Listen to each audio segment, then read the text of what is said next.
Terima kasih Anda masih bersama Lintas Bandua Sepekan.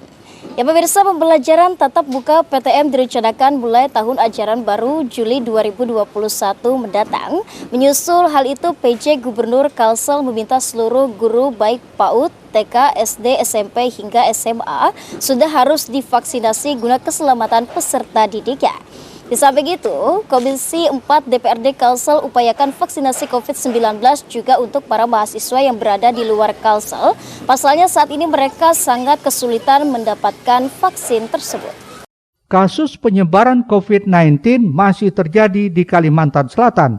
Meski diakui angkanya mulai melandai, lantaran Kalsel hanya ada di zona oranye dan tidak lagi zona merah. Meski demikian, untuk persiapan memulai pembelajaran tatap muka di tahun ajaran baru Juli mendatang, terus dilakukan sejumlah persiapan di sekolah di Kalimantan Selatan. Menyikapi hal itu, penjabat Gubernur Kalsel mengingatkan jika sekolah itu ingin melakukan pembelajaran tatap muka, pastikan semua guru-gurunya telah menjalani vaksinasi COVID-19. Hal ini guna melindungi para peserta didiknya. Jika masih ada sekolah yang gurunya belum divaksin, secara tegas pemerintah provinsi melarangnya. Sejumlah. Ya. Jadi acara 1 Juli tatap muka ini tidak siap Kalimantan Selatan? Bukan tidak siap, kita harus periksa. Satgas provinsi akan periksa guru atau sekolah yang gurunya belum vaksinasi, saya larang. Oleh karenanya, silahkan kepala sekolah lapor kepada Satgas, siapkan tempat, akan kita vaksinasi guru-gurunya.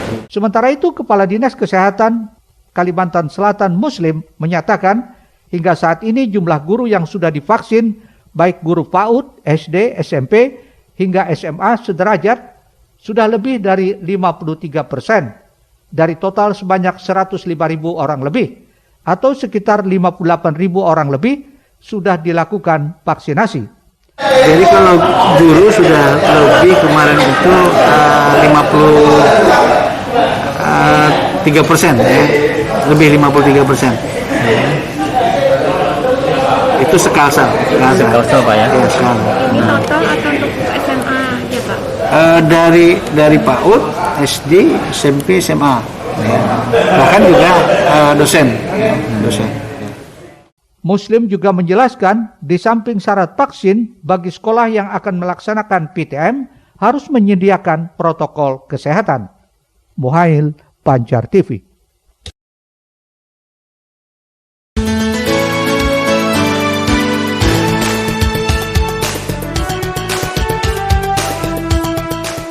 Mendapatkan vaksin, bahkan untuk dengan mendapatkannya pun tidak bisa karena mereka tidak ber-KTP di daerah di mana mereka melaksanakan studi. Ketua Komisi 4 DPRD Kalsel Lutfi Saifuddin meminta kepada pemerintah provinsi untuk bisa memberikan pelayanan vaksinasi kepada para mahasiswa Kalsel yang sedang kuliah di luar daerah. Pasalnya saat ini para mahasiswa Kalsel terkendala dengan KTP yang mereka miliki di daerah tersebut. Bahkan terkait teknisnya, jika pemerintah provinsi tak ada biaya operasional, Dewan sanggup untuk ikut mendistribusikannya ke asrama mahasiswa ke seluruh daerah. Kami menyampaikan sekaligus juga memperjuangkan vaksinasi COVID-19 bagi mahasiswa kita yang berada di luar Kalimantan Selatan. Karena adik-adik kita yang saat ini menjadi duta pendidikan di luar Kalimantan ini kesulitan mendapatkan vaksin di daerah studi mereka masing-masing, baik itu di Surabaya, di Jogja, ya, Semarang dan lain-lain. Karena kendalanya mereka tidak ber-KTP daerah tersebut. Oleh karena itu kami saat ini ingin meminta pemerintah provinsi, khususnya gugus tugas, untuk bisa memberikan pelayanan vaksinasi COVID-19 bagi mahasiswa Kalimantan Selatan yang belajar di luar Kalimantan Selatan. Menanggapi hal itu, Kepala Dinas Kesehatan Provinsi Muslim mengaku akan melakukan komunikasi permasalahan vaksinasi mahasiswa tersebut ke pemerintah provinsi masing-masing tempat para mahasiswa Kalsel tersebut sedang melaksanakan kuliah. Pasalnya terkait pendistribusian vaksin keluar daerah juga terkendala dengan regulasi. Kalau misalnya mereka berada di luar, kesulitannya kan adalah teritori wilayah lain itu ya. Nah, siapa nanti yang melaksanakan vaksinasi? Ya. Tapi kami bisa mengkoordinasikan. Kalau memang nanti pada tahap berikutnya itu pelaksanaannya sudah masuk pada tahap usia 18 tahun, ya. Tetapi kalau mahasiswanya tertentu seperti mahasiswa kedokteran, itu otomatis langsung, ya, otomatis. Ya. Nah, itu tinggal dikoordinasikan di mana mereka berada. Saya kira tidak ada masalah itu. Cuma saat ini pada tahap ini kan masih baru tahap yang kedua. Kita baru masuk pada tahap yang ketiga. Ya. Nah, tahap yang ketiga ini nanti usia-usia 18 tahun ke atas itu menjadi sasaran. Muhail, Banjar TV. Ya pemirsa, kami hadirkan informasi selanjutnya. 500 sekolah di bawah naungan Disdik Kabupaten Banjar telah memenuhi syarat dan mengantongi izin untuk menggelar PTM terbatas pada tahun ajaran baru 2021-2022. Sementara itu, adapun syarat kesiapan pembelajaran tatap muka dari Kemendikbud RI meliputi kesiapan sarana prasarana seperti tempat cuci tangan, hand sanitizer, masker, penyusun ruang belajar dan himbauan di area sekolah, serta kesiapan lainnya seperti kurikulum pembagian sesi belajar dan jadwal pembelajaran.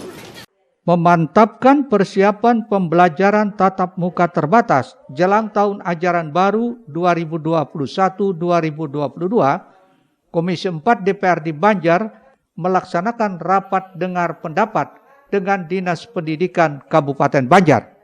Dalam keterangannya kepada awak media, Ketua Komisi 4 DPRD Banjar Ahmad Sarwani menyatakan pihaknya telah melakukan serangkaian evaluasi dan peninjauan langsung ke lapangan terkait kesiapan pertemuan tatap muka terbatas.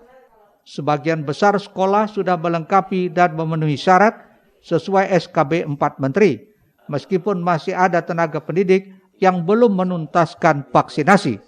Bagi sekolah yang masih belum siap melakukan pembelajaran tatap muka terbatas, akan diberikan kesempatan melakukan pembelajaran daring ataupun luring. Namun apabila ada siswa ataupun pengajar yang kedapatan terpapar COVID-19, maka kegiatan belajar mengajar di sekolah tersebut harus diliburkan sementara waktu. Kami berharap ke depan untuk tahap berikutnya, tahap kedua, kita ingin melihat sampai sejauh mana juga kesiapan pemerintah daerah, khususnya Dinas Pendidikan di dalam melaksanakan pembelajaran tatap muka.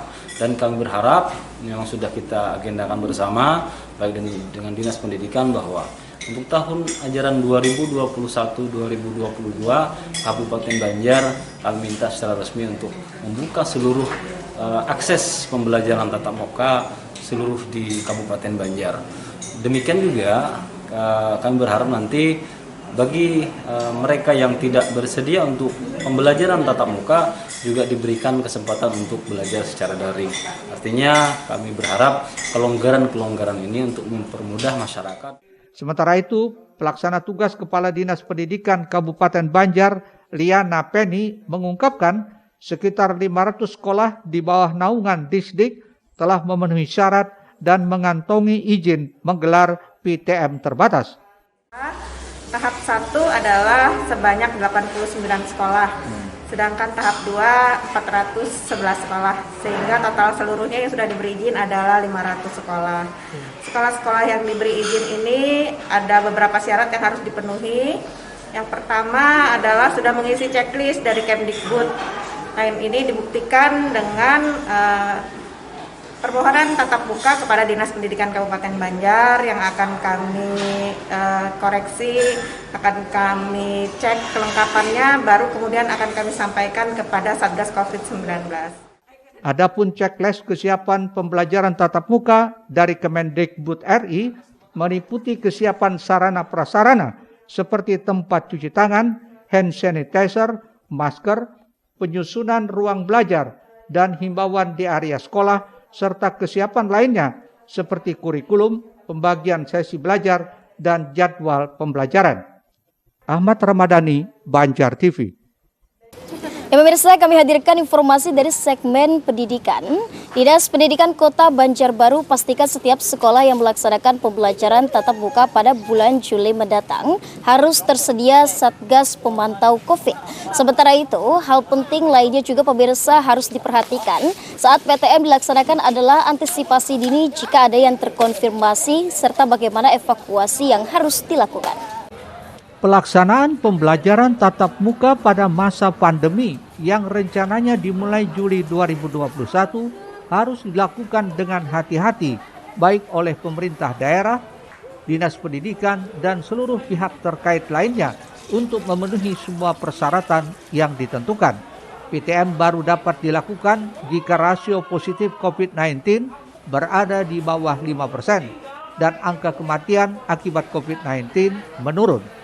Menurut Kepala Dinas Pendidikan Kota Banjarbaru M. Aswan, sebelum dilakukan PTM, ribuan guru sudah mendapatkan vaksinasi guna menjaga kekebalan imun tubuh. Kepala Dinas Pendidikan juga memastikan setiap sekolah yang melaksanakan pembelajaran tatap muka pada Juli mendatang harus tersedia Satgas Pemantau COVID hingga bisa memantau kegiatan PTM tersebut dengan baik. Jadi Satgas ini melekat di sekolah gitu ya. Jadi setiap sekolah itu ada tim yang dibentuk untuk memantau kegiatan PTM terbatas ini. Jadi anak-anak itu kan rentan, kadang-kadang mereka juga lupa bahwa ini saat pandemi, nah sehingga itu yang menegur atau mengaturkan supaya jangan terjadi kerumunan. Rencana akan dimulainya kembali pembelajaran tatap muka di sekolah tentu harus didukung dengan tetap hati-hati dan memenuhi semua syarat yang ditentukan bagi pencegahan penularan virus corona. Rismana, Banjar TV.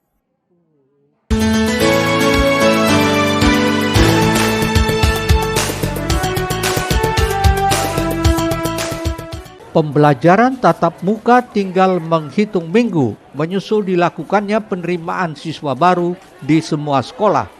Seperti diketahui, pelaksanaan pembelajaran tatap muka pada masa pandemi yang rencananya akan dimulai Juli 2021 harus benar-benar diseleksi dari berbagai aspek, khususnya untuk memutus mata rantai penularan virus COVID-19, baik dari segi sarana dan prasarana penunjang pencegahan COVID-19 seperti tempat cuci tangan, masker, dan selalu menjaga jarak sesuai protokol kesehatan.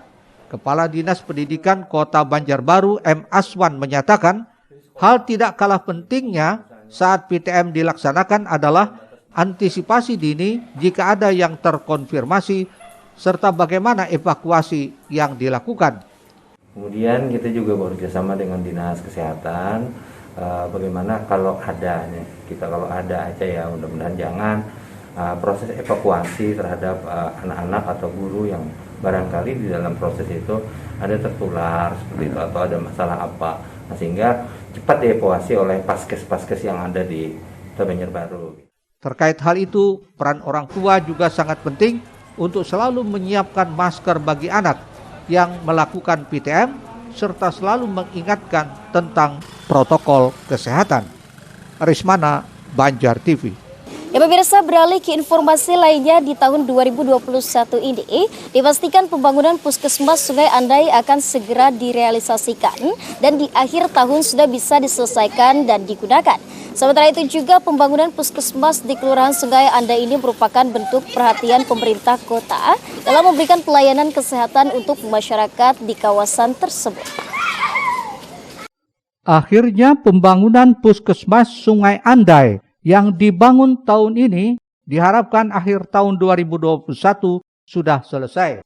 Wakil Ketua Komisi 4 DPRD Banjarmasin Jainal Hakim memastikan anggaran pembangunan fasilitas kesehatan masyarakat tersebut tidak masuk dalam refocusing anggaran. Bahkan proyek tersebut sudah dilelang dan proses tender sudah selesai karena telah ada pemenangnya. Ini disampaikan Jainal saat berada di kantor DPRD Kota di Jalan Labu Mangkurat, Banjarmasin. Untuk anggaran proyek tersebut pagunya sekitar 7 miliar dengan HPS sekira 6,7 miliar dan pemenang lelang menawar sekitar 5,7 miliar. Pihaknya berharap pembangunan gedung puskesmas tersebut sesuai jadwal dan tak terkendala sehingga akhir tahun ini sudah berdiri. Rencana pembangunan puskesmas di Kelurahan Sungai Andai sudah berproses, dan informasi yang kami dapat dari Dinas Kesehatan bahwa tahapan tender itu sudah selesai dan sudah ada pemenang, sehingga mungkin kalau tidak ada aral dalam waktu dekat mungkin sudah dilakukan tanda tangan kontrak, dan setelah itu proses pembangunan insya Allah bisa dilaksanakan di 2021, dan ini kan masih bulan Juni, dan kita berharap bahwa nanti di akhir tahun bangunan puskesmas Sungai Andai itu bisa sudah berdiri, dan mudah-mudahan dalam kurun waktu yang tidak terlalu lama, mungkin di awal tahun 2022 pelayanan puskesmas Sungai Andai itu sudah bisa dinikmati oleh warga setempat. Selanjutnya di tahun 2022 kembali dianggarkan untuk perlengkapan dan peralatan kesehatan Puskesmas Sungai Andai tersebut. Rista, Banjar TV.